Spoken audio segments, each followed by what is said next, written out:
Hey YouTube, welcome to another Valkyrie Connect video. My name is Hakeo, and joined with me today is AUStarwars. He's going to be talking to you about the Colosseum and how his thought process is on how he builds his teams, as well as how the Colosseum works from each time it's introduced. So AUStarwars, if you want to just take the floor, I'll ask some questions along the way if I have any, but pretty much you can start whenever you're ready. Great. So I'm really happy to be talking about Colosseum today. It's one of my ever since it's been introduced, it's probably my favorite recurring event that occurs in Valkyrie Connect. So just to give you guys a little background on me, so I've been playing trading card games since very early in the history of Magic the Gathering. So I started probably around 25 years ago. I want to say now. It's kind of crazy that much time's gone by, but when I used to play Magic and other games professionally, and I still play some, the formats that I always really enjoyed were ones where you had limited access to cards. I don't just mean, like the typical what people would consider to be like sealed deck or draft type formats. There was also, I really enjoyed like in Magic we used to have these things called block formats where you could only use like the latest 3 sets or a specific 3 sets. Because really what would happen is the format would completely change from what you were typically used to. So if you were playing, the typical card game format, and it was like, okay, you can use the last 6 sets. That's usually the way most games work. All of a sudden, if you're saying, okay, you can only use the last 2 or 3 sets, the entire game completely shifts. You basically have to find different ways of doing the same type of thing you're used to. Really what most of you might be familiar with is the term the meta game, the game within the game, the decks you're expecting to see and things like that they all completely shift on their head when you just give players less access to things. The other thing that's really cool about it is certain typically underpowered strategies suddenly become extremely powerful because there really just isn't as much that you could do. When you have limited access to what's available to you, the what used to be like a quote unquote like tier 2 strategy suddenly becomes a very powerful tier 1 when you eliminate the 3 or 4 tier 1 strategies from even being possible because they're not able to be played. So the way I see the Colosseum and Valkyrie Connect is extremely similar to that, because you're always limited into what you can use. The last few Colosseums that began with the Street Fighter collaboration have gotten even more strict. So when Colosseum first started, I think the human one was the first one. So you could only use human units, but at the same time, you were allowed to use any one other unit. So what you typically saw back then was everyone used 4 humans, and then back then it was Erd was the main healer. So a lot of people would use 4 humans and Erd. So you didn't see as much variety because you still had everyone pretty much using the same type of healer unit.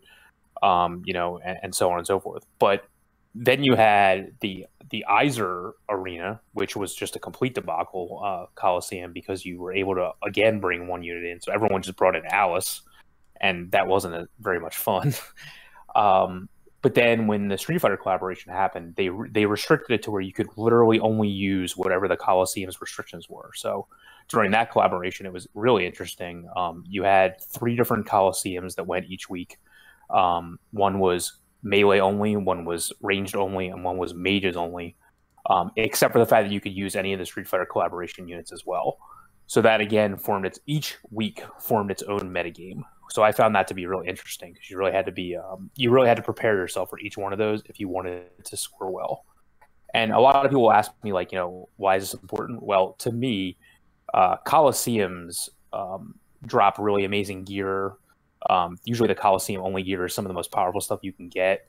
The bracelets that you can get are really powerful, and the that you can buy with the Colosseum tokens, and then usually the prizes for each individual Colosseum are also really powerful. Okay, so you're talking about the metagame shifting and how you're relating a card game's format to the Colosseum's quote-unquote format. In terms of it shifting, do you like to see more events like that happen in the game? In terms of Colosseums, do you want to see Colosseum more frequently, or would you like to see it every once in a while to make it more special? Because I remember that was something like Onslaught, right?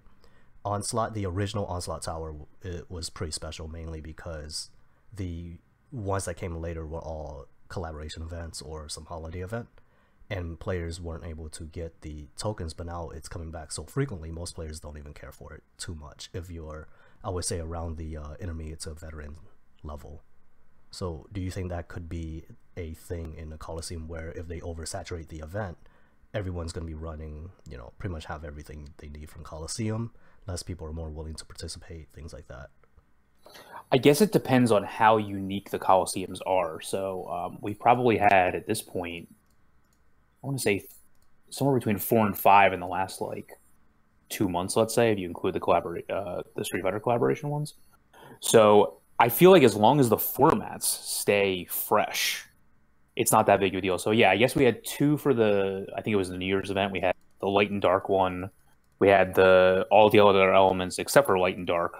And then we had the 3 Street Fighter ones, and now we have the Dwarf and Elf one. So they've all been quite different from each other. I think the thing that will keep them the freshest will be really, where are you not going to be able to be dependent on your premium PvP units? So, a lot of high-end, PvP players right now are using like Frey or Not or yeah. So formats where you don't just have access to, I'm just going to use my same old PvP team, my same old arena team, I think is really where it comes out. And to be honest with you, all you really have to do is change the format up a little bit, and that, your typical 5-man team can't be used.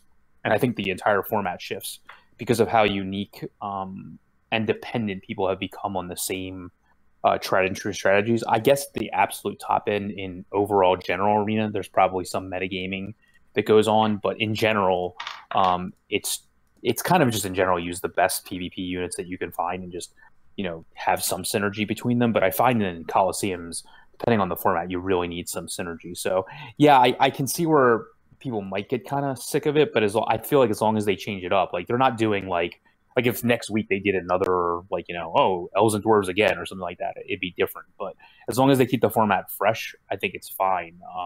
Those bracelets, for example, you need 1,000 tokens, and you're only getting, I guess I would consider myself like a dolphin, not a whale. So like I'm only getting like 50 to 100 a day at max. I don't even think I'm getting that many. And then at the end, I'm getting a few hundred. So I can usually only get 1 bracelet out of each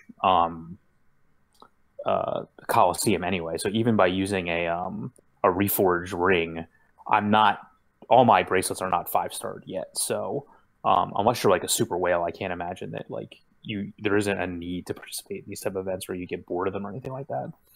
Okay, so you're just saying just because there is a potential in changing the rules, pretty much, it allows I guess something new, a twist to keep things going.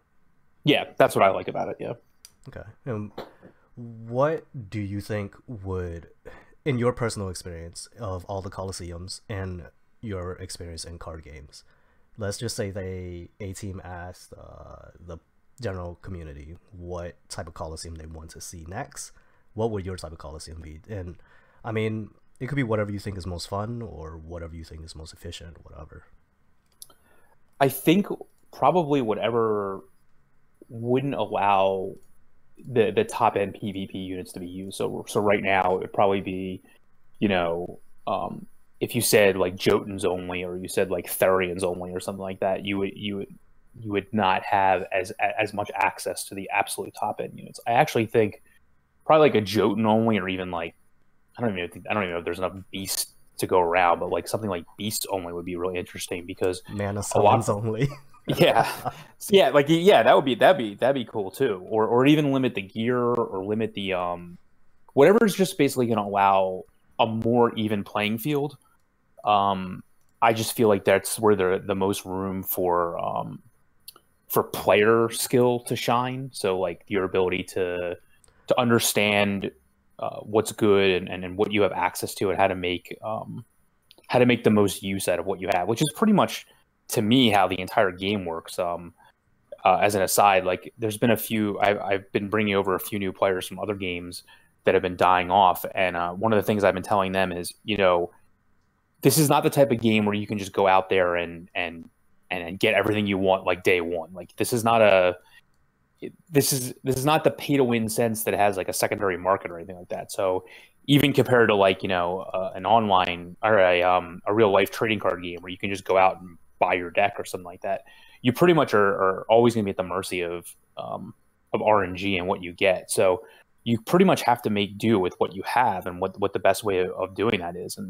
And so I feel like whatever Colosseum would allow for the most innovation of players without them having to just break the bank in order to be successful, I think would be interesting. For example, like in this new Colosseum with dwarves and elves, I've been helping new players be like, look, you might not have the absolute top end dwarves and elves, but how many of them are mana summons? You can make a 5-man elf dwarf mana team if you count like Niji from like the 5-star ticket or the 3-star ticket, which pretty much any new player is going to have access to. So I feel like this format gives players a chance, like really anybody a chance to compete, because you can get 5 elves and dwarves off of just mana summons if you really think about it.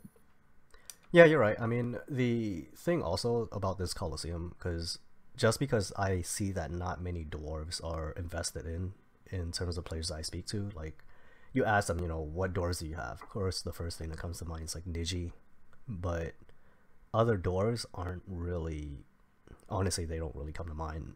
Mostly elves now because they've become more popular. I would say that, players who have been lucky enough to get things like a Knot or even Gylfie's been proven useful here, art, units like that. And I think the curve is, how you say, less skewed. So if you have your human Colosseum, right, for example, you can tell that the ones in the top 50 or even the top 20, they're the bigger whales, right? Because they have the units that where you can say, I cannot be that good because I don't have that unit. You can really say that because humans are really popular, and you can see the defined difference of a premium human versus one that isn't really premium, right? Yeah. And I mean, you can even say that for like an Azer Colosseum. Like players who have Awakened Odin had a huge advantage, things like that. Yeah, the only thing I'll say about that is there's a term that was probably created a long time ago in Magic tournaments. You have what's called the winner's metagame versus the overall metagame. So when you walk into any tournament, in any card game, and this applies to the Colosseum as well, a certain percentage of the time you're expecting to face certain strategies. So let's just make it the easiest way possible. Let's just think about rock, paper, scissors, for example. If you knew walking in that half your opponents were going to call rock, you would always call paper because you would have a 50-50 chance of it happening. You would never call scissors. That's just an easy way of thinking about it. That's what the metagame is. If you know that certain people are going to always play a certain strategy, you're going to always want to bring something to counter it, even if you only have a 50% chance of facing it, because that's going to be half the field. So the difference is as the tournaments start to go on, or the Colosseum starts to go on, the cream rises to the top. The better players start to advance. In real card game tournaments, those people will have a better record, for example. In the Colosseum, you'll see, like you said, the higher ranked players will have different formations and different five-man units than everybody else will. But in the beginning, it's quite different. So that's where this thing called the winners metagame started to develop. So the top end players will have a totally different strategy that will rise to the top versus the general player. So depending on your level of skill and your level of ability and where you really feel like you can end up based on your resources, that's how you want to approach the metagame.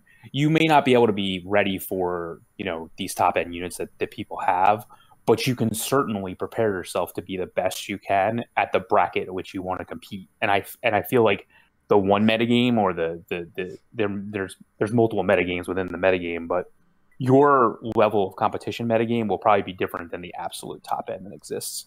Like you said, you probably won't even be able to sniff some of that unless you have the the top end units at each time. But there's a general thing, and there's a general metagame, and then there's a top end metagame, and I kind of see that with certain units that you'll see more popular at different stages of the event. Yeah, I completely agree with that. Where you see the top players, you can tell which ones have invested actual money and which one hasn't, or the ones that have been playing longer as quote unquote free to play. And yeah, I think that's fair. I honestly believe it's fair. I know a lot of players complain like, oh, I won't ever get top 10 because I don't spend money or whatever, but you have to see it also from a company standpoint. They have to monetize somehow, and they reward those who pay them, right? You cannot get into a game, even a card game, especially gacha games even, you cannot get into the game expecting that people who play won't have an advantage. That's just the way it works. Yeah, totally. And if you come into a game thinking that those who pay to play, that it's unfair, you're in the wrong genre. You really are. And I mean, you can honestly say that even with that, RNG is RNG. Someone can spend $300 and still not get something, and those who can spend nothing, right, and still get units like Noah or whatever. But back to the topic, I mean, outside of just stats alone, because it gets to a point where no matter what you do with your team, you can't overcome the stats that they have over you, such as like, I'm just going to use Awakened Odin as an example because he's really powerful. So Awakened Odin versus, I don't know, a young Ymir, Odin's going to wreck him. Is just the way it works stat-wise. He's just way stronger.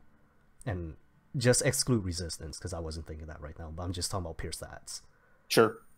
And I think a lot of players, even ones that aren't new, those are even veterans too, that have been playing for longer than I have, they keep seeing things numerically. They think that, oh, because I don't put out enough DPS or I don't put out enough stats on my unit, that's the reason why I'm losing. And then when I review their team as well as their gear, one, their gear choices are wrong, and two, their gear order is completely off. And gear order in this game is like top decking the card that changes the game. And that's the importance of gear order in the game. You want to be able to synergize not just the slots on your individual unit, but those individual slots that you put, you want to synergize them with the other 4 units on the team. And then you also have to look into timing. You also have to look into the other team's resistance, everything like that. You, as the initiator in the Colosseum, you have knowledge of that player. You know what his team is. And if you don't look, that's your own fault. I mean, always try to... If you're constantly using the same exact offense team for every single fight, I think you're doing it wrong.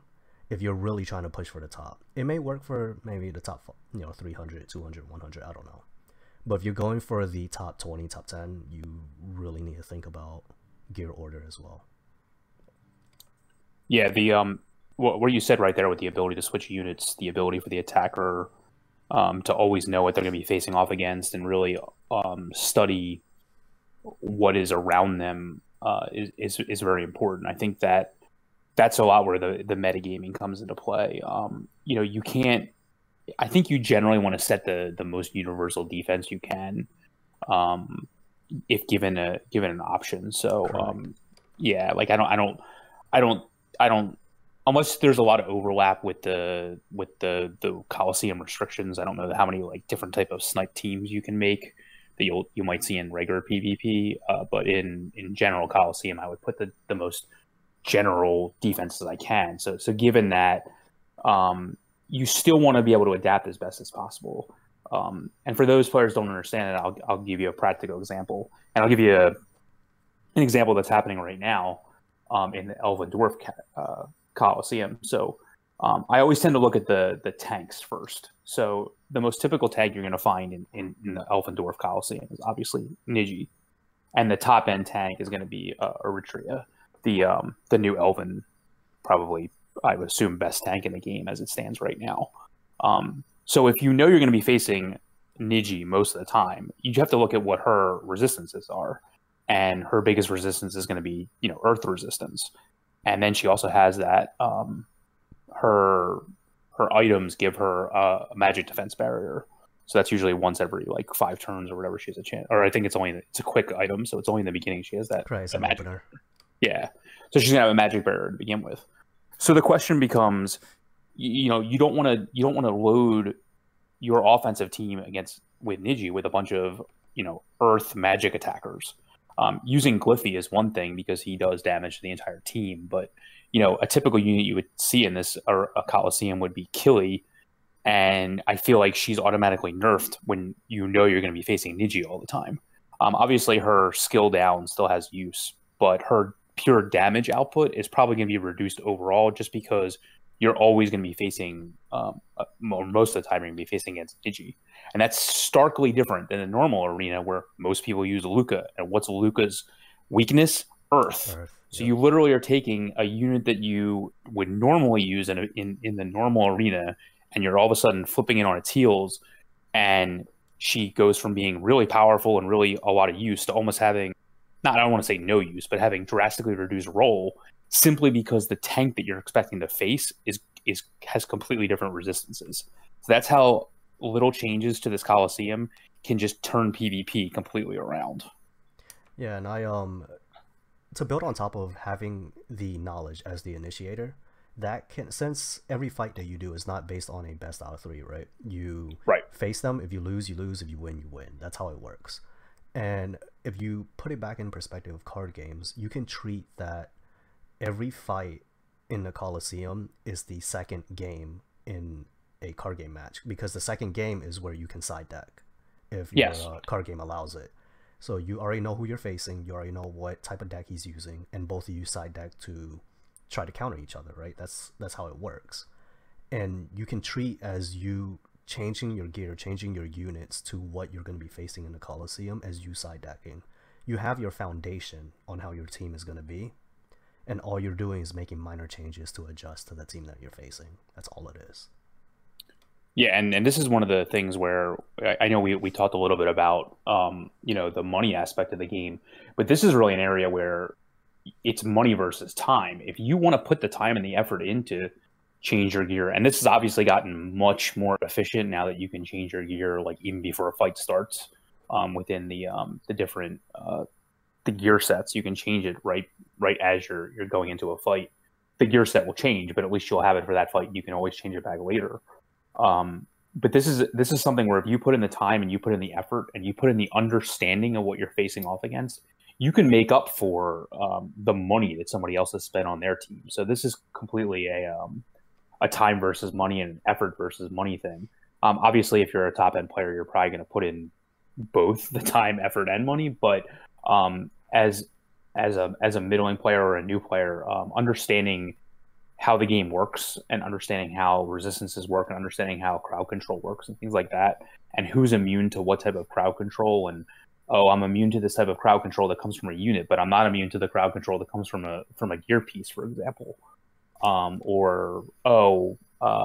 You know, this race can't use Hardstone, so therefore my Valhalla gear is probably better. Like, understanding these things, not only for me personally makes the game more fun, and more interesting, but it makes you a better player. And to be honest, events like this are really where the skill in this game, in my opinion, comes from, and what makes this into an actual skill game instead of just like a button masher or something like that. That's why I love this game so much, is because you can really put in this type of strategy and really, you know, there's room for that type of improvement, even without just, you know, opening up your wallet.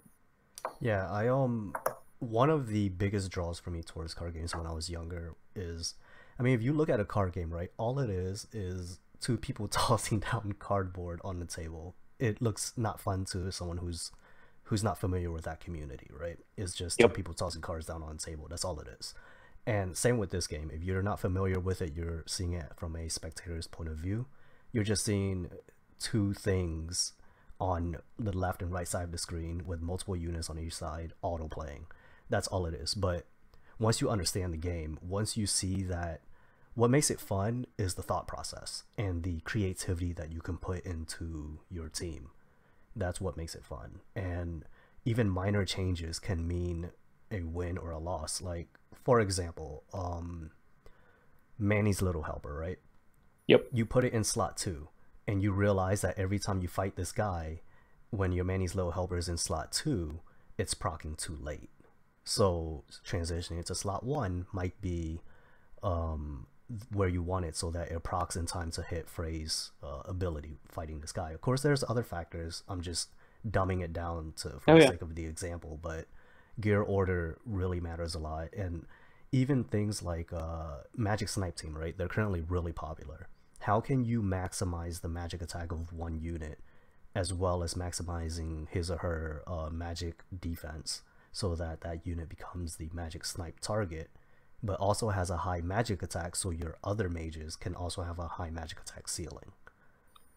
You know, you don't want a unit who's the magic snipe tank have like 9k magic attack and the rest of your team can only have, you know, 8,999 and below. Right. It doesn't make sense. So just thinking on how you can balance that really helps. Or even something like, honestly, a lot of players I see, they don't even make 2 gear sets for their arena. They have 1 arena gear set, and that's their defense and offense. So if one thing changes, their defense team changes, and it doesn't help. And it also gives knowledge to the other players in your bracket of what you're doing. And I think that is something that should, I don't know, some players should take a step back and evaluate. Yeah, I mean, I always get asked this question a lot. You know, what should I focus on? And I always say, personally, I feel like you should focus on PvP first, because there's Colosseum, there's regular arena, there's grand arena, there's onslaught towers, and there's guild battles. So you have 5 different opportunities to use PvP-based units of various types versus, obviously, there's a plethora of PvE units that you need. But PvP is where you get most of your free diamonds. So if you're planning on not, I don't want to say if you're planning to just be straight. I mean, if you're planning to be straight out free to play or close to free to play, you definitely want to push as much arena, grand arena, and some of these PvP events as possible, because the diamond payoffs are really good. I mean, like, you can earn, you know, I usually try to tell people to try to shoot for earning around 200 to 300 diamonds for free a day, which means over a month span of 30 days, you'll earn about 9,000 diamonds, which is somewhere between, you know, and then you obviously get your login bonus as well. So you'll probably get somewhere around 3 to 4 free pulls a month on whatever, if you want to wait for Star Party or you want to wait for a collaboration or something like that. And that's not even counting, like, you know, the half price ones or anything like that. So that's why I tell people you should focus on PvP, because that's where your most, in my opinion, bang for your buck comes from the diamond perspective. So that's just more emphasis on PvP, in my opinion, which I enjoy better. So yeah, I generally, when some people ask me questions on how to be efficient in the game, honestly, I tell them try to get as high as you can in the main arena, focus on one team and focus on one thing at a time initially. Because if you focus on everything, like a Connect comes out, oh, I need to make a team for this, an event comes out, oh, I need to make a team for that, and then you start orbing those teams and you start getting gear for those teams, you're dispersing your resources so thin that you're not getting anywhere. And the thing with arena is, like you said, if you can get passive income, that's less money you have to spend, or that's less money that you are tempted to spend. If you're free to play, I know they're free to play players, I know that they want to spend money if they have the funds, or even if they don't, I know they want to spend it because they want to feel like they're not left behind. And a good way to not feel behind is even just getting 90 or 100 diamonds a day. It's better than nothing. And yeah, I mean, it adds up, and it gets to a point where even free-to-play players can be in the top 10. It's not impossible. It just takes time, and that's what you have to convert spending money in this game to, is money for time. You're spending money to get extra stamina. Well, if you didn't, you're just waiting more days to get the same amount of stamina. So it's still money for time. And same thing with diamonds. You're buying diamonds, you're getting more pulls. So let's just say if you're free to play, you can only do 2 pulls. Then you have to wait next time for the banner to come around and then do the pulls again. Same thing. You're just waiting for more time to to do the pulls versus doing all the pulls in that one session. I mean, sure, RNG is RNG, but in the end, generally money is time in this game. It's not like you can purchase, I don't know, Niflheim rings off the cash shop or like bangles off the cash shop. Yeah, the only thing I'll add is it's changed a little bit for me personally because of, and I think this is a smart thing that they've done. Normally now when a unit's released, you'll get it at 5-star, and I kind of have made mistakes in the past where I'm like, oh, I'll just wait for that unit next time. It's like, well, if I could have got that unit at 5-star, it's going to be up and running in my teams immediately. So the one thing I will say is, as best as possible, the information is out there as to what's going on in the Japanese client. It usually hits the Japanese client like at minimum a month to 2 months ahead of time before it hits the global client that we're talking about. So you really just need to do your research ahead of time and know the units that are going to be coming out and save appropriately if you're looking to pull those units. Because when they do come out, a lot of times you're going to get them at 5-star. So it's a huge advantage over even waiting like till the next time. Oh, I'll just get it the next time, because getting it at 3-star versus getting it at 5-star is going to be quite different. Especially considering I don't think the pull chances are any different. 1% to get it, I still think it's 1% to get it, but getting it at 5-star is a huge advantage. Oh yeah, that is actually one of the reasons why I regretted spending money, sort of, because I didn't get her, but I did spend money to attempt for Atrisha. I attempted 11 pulls, and all 11 pulls, I don't know why, I kept seeing Balder, and the moment I see Balder, I know I'm not getting her. So all 11 pulls I saw Balder, I didn't get her. I know it's just my bad luck, and whether I saw Balder or not, I wouldn't have got her regardless. But the thing is that that is what pushed me to spend, is because her being 5-star. So if I plan on saving until I see her again, because I really do want her as a tank, and to make up for her not being 5-star, I will have to save up my crystal keys. So I've been doing that, and I mean, I'm almost at like 100 something. So that's a good point. I hadn't thought about that. That's a good way to make up for that. That's a good point. Yeah, I mean, same thing too, right? You spend money to buy crystal keys, you're saving time, because you're saving time from only doing 3 per day. But the crystal keys that I've saved up were from the Chinese New Year and previous other events before that. And I rarely spend crystal keys unless it's on a premium unit. Like Not was the first unit I used crystal keys on ever. So I was able to 5-star her very quickly. Yeah, I think the only ones I've used crystal keys on were the Street Fighter units, because I wanted to get them to 5-star as quickly as possible because of the limited time that they were, correct, enhanced in the event. So yeah, I back to the Colosseum thing. Yep. I believe that even if you're a new player, though you might not make, top whatever you want to make, it's like the dream rank top 100 or whatever, as a new player, you can still top and start saving those Colosseum tokens to, wait for the next go around when you are stronger and get you closer to a conflict ring, because that's a huge difference. Just having a 1 conflict item, whether it's mostly the magic attack, but whether you choose magic or physical, it's a big DPS boost. And I think that's something that players should also look towards, is long-term goals, not just what can I get now. Is what I'm doing now worth me sacrificing X event or X item or unit later, or a chance at those X item or X units? Yeah, I mean, and that lesson really applies to anything. Like you said, I remember I started playing the game, I want to say February of last year. So it had probably been out like 2 or 3 months before I started playing on the global scale. And I remember the first time I saw like the Onslaught Tower, for example, I was like, wow.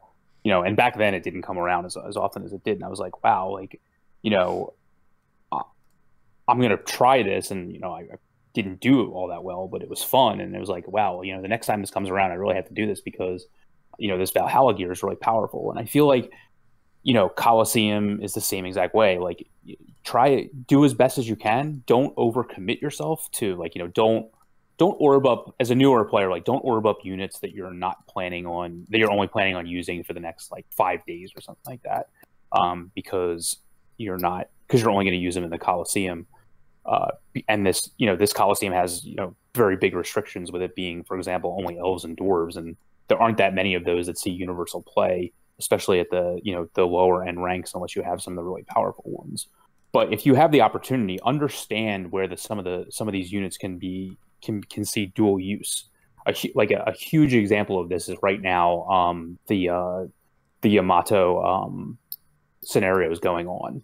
So like for a lot of the new players I brought over, they're like, wow, this is cool. I get I get this cool free unit, and I get all this free orbs and stuff like that by doing one of the scenarios. Well, Alvis, the black mage from Final Fantasy that we have in the game, he's a dwarf, and he also is boosted in the scenario. So now all of a sudden you have a unit that has dual use going on right now, because he is a dwarf that can be used in the Colosseum, and he's boosted in the scenario, and he's not a terrible 1-star unit to begin with anyway. So you want to find opportunities like that as a newer player or as a more casual player to get dual or triple use out of some of your units.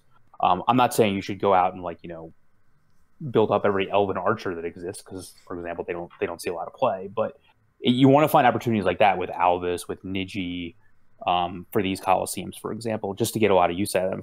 For the Street Fighter Colosseums when they existed, it was pretty obvious that because you could use the Street Fighter units in every single one of them as quickly as possible, you wanted to build up your Chun-Li, build up your Cammy, build up your Ryu, because you had the opportunity to use them in all three Colosseums.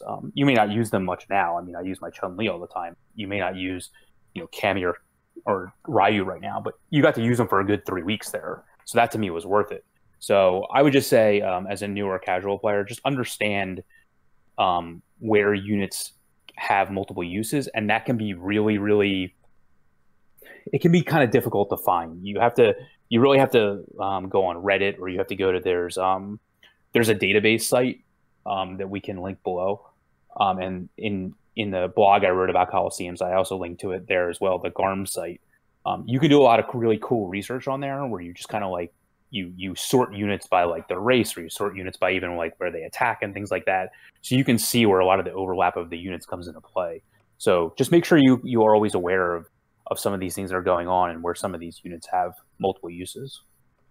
Yeah, and I think I guess this is a question I'll ask you. I'm a new player. I don't know what the hell I'm doing. I ask you, what's something that I should focus on, and what units should I orb out? Let's just say I bought enough stamina to orb out, 3 units fully, or 3 units to P5, 4, whatever. What would you suggest in terms of tips? What should I focus on, and what units do you think will cross over into not just 1 or 2 things, multiple connects, and even going through PvP, because there are a few. Yeah. And in terms of diamonds, how should I spend my diamonds to be wise? Because a lot of players, they see every banner and they want to pull it. Right. So I actually, like I said, there's been a lot of new players that have been coming over from other games that have been dying off. So I've actually been having these conversations a lot. The first thing I tell them is to start with 5 units and orb them up as best as possible. I guess since the time that we've started playing, I think you actually get an additional 5-star unit off a pull or something like that. You might know better than me. A lot of the guys I've been teaching all of a sudden will have a random 5-star Nautica or something like that, or a random 5-star Luca and things like that. So I don't know how they're getting them so fast. I think there's some kind of pull they do right away now to get a 5-star unit, so that's good. They don't have to focus too much on that. So I usually will say, take your best 5, start with your PvP, and get up as high as you can in arena. And a lot of them are being placed in really, really low arenas that players can't get into, so they're actually climbing pretty rapidly. Focus on your 5, whatever your best 5 PvP units are, and then from there I usually say, okay, the next hurdle to cross is going to be 15, because you're going to want to then transition from arena to grand arena. Again, look for overlap as best as possible. Do your research on the popular connects, not on the super connects, not on the rare connects, but some of the more common ones. Look at the items you want to get. So for me, as as any new player, I would say like definitely focus on like Harugner to get your hard stones. Focus on Sinmara to get her spear. Focus on, I guess you can focus on Ager to get her armor. Things like that I think would also be smart. But the reason you should focus on your PvP team is because you should definitely be doing tower every time that comes in, because the quicker you can get that Valhalla gear or get some of that glimmering armor, Easter's tears, that's always going to be always a leg up. So I always tell people to go for that as well. In terms of what to do with your diamonds, I wrote up a whole guide for people, and I said, look, you're going to have to re-roll. I mean, we're playing a gacha game, and the biggest advantage you're going to have as a new player, the fact that you have the ability to re-roll in this game. Uninstall the game, reinstall, get the unit you want. I know it can be annoying and it can take forever, but a lot of new players I had started during the New Year's event, the Chinese New Year event. So they were re-rolling for the monk character, they were re-rolling for the Oni 5-star, and once they got them, I'm like, okay, you have a 5-star that's decent that a lot of people aren't going to have. We can stop there. But then I pretty much told them, don't spend your diamonds, period. Maybe get the 1,500 diamond pack to start with, but really just don't spend your diamonds at all unless you love this game so much in the first 48 hours you're playing it. I know I'm going to put money into it later. Because the time you're going to get the most diamonds for free is going to be at the start of the game, because you all of a sudden unlocked all these achievements, like you finished every chapter, diamonds. You did somebody's hero quest, 330 diamonds per hero quest. You got X number of heroes to 5-star, 100 diamonds a piece for those. Like you're swimming in diamonds, and you're like, oh my god, this game's awesome. I'm getting all this stuff. I can tear every pack up, but that it all of a sudden just stops. There's always going to be a pay barrier that you're going to hit. So my suggestion is don't spend I tell people pretty much don't spend any of your diamonds after you have what you're comfortable with a 5-man team, because you're going to get a free 5-star ticket day 14. Day 14, and you're going to get the free 3-star off the bat, and there's no real rush. I mean, you're going to get as high as you're going to get in arena as you're building those heroes up through hero quests. And the key system is obviously a huge advantage for new players than it was for us starting back in the day, where we had to get our 1 soul a day if we were lucky. So that's a huge advantage for them. I mean, you're with keys, you're pretty much, I want to say, like doubling the amount of time or shrinking in half the amount of time you need to get a unit to 5-star. So between re-rolling the free units you get and some of the half price packs you can buy in the beginning, you should be set.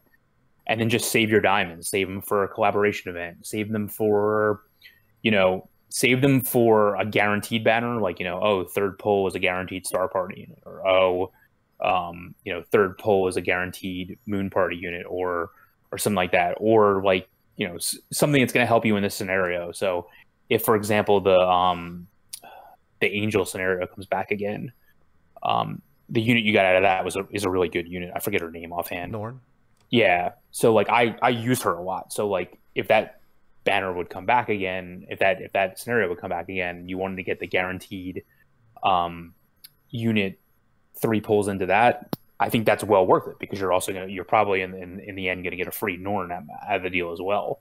So as a new player, you're getting 2 solid units out of the deal. So I usually just tell people don't spend any of your diamonds.